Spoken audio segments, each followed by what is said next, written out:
महाभारत के वीरों में भीम का नाम बल और पराक्रम का पर्याय है। वह जन्म से ही असाधारण शक्ति से संपन्न थे, परंतु शक्ति के साथ साथ युद्ध कौशल और विधाओं में निपुणता भी आवश्यक होती है।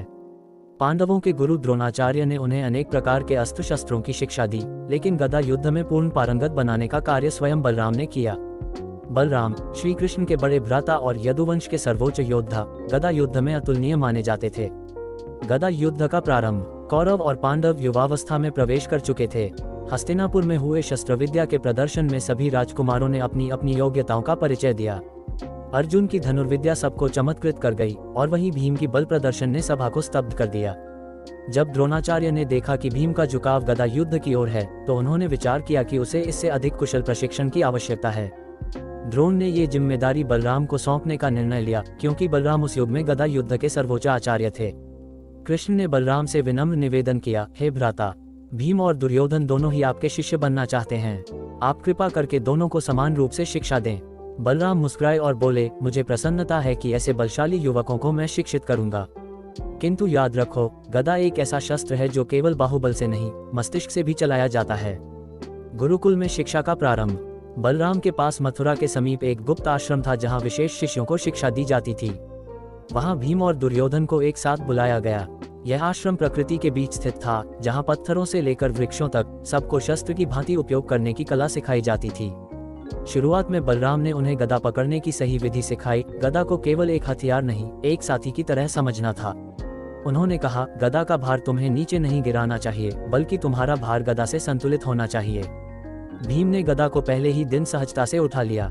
उसकी भुजाओं की ताकत से गदा मानो हल्की प्रतीत हुई, परंतु बलराम ने तुरंत टोका, ताकत दिखाना सरल है, किंतु उसे नियंत्रित करना ही असली कला है।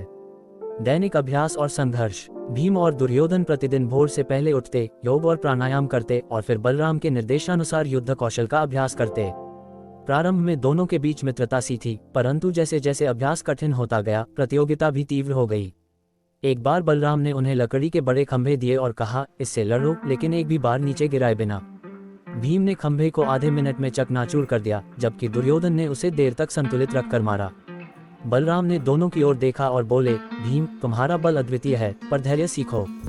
दुर्योधन, तुम्हारा धैर्य अच्छा है, पर भीतर घमंड की चिंगारी है। दोनों में संतुलन आवश्यक है। भीम की परीक्षा। एक दिन बलराम ने भीम को अकेले बुलाया और कहा, आज तुम्हारी परीक्षा है। इस जंगल में एक स्थान पर एक गुफा है, जहाँ एक पुराना योद्धा निवास करता है। उसके साथ गदा युद्ध कराओ। यदि तुमने बिना क्रोध के केवल कौशल से युद्ध किया, तो मैं समझूंगा कि तुम सच्चे शिष्य हो। भीम जंगल में गए और उस गुफा तक पहुंचे। वहां एक वृद्ध योद्धा, किंतु अब भी बलशाली, बैठा था। उसने कहा, यदि बलराम ने भेजा है तो युद्ध करो, पर याद रखो, ये परीक्षा है, न कि शत्रुता। भीम ने पूरे आदर के साथ युद्ध किया, क्रोध के बिना, पर पूरा साहस दिखाते हुए। गदा की प्रत्येक चोट एक तालमेल से चली, न अधिक न कम।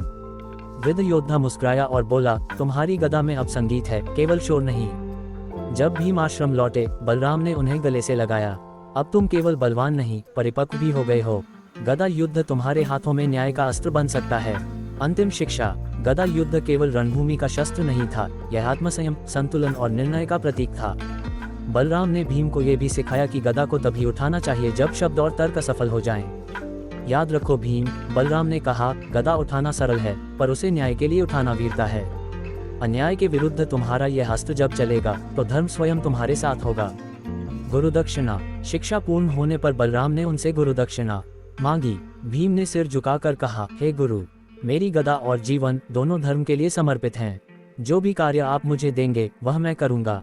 बलराम प्रसन्न हुए, तुमसे कोई कार्य नहीं चाहिए, केवल यह वचन दो कि कभी भी अधर्म के लिए गदा नहीं उठाओगे।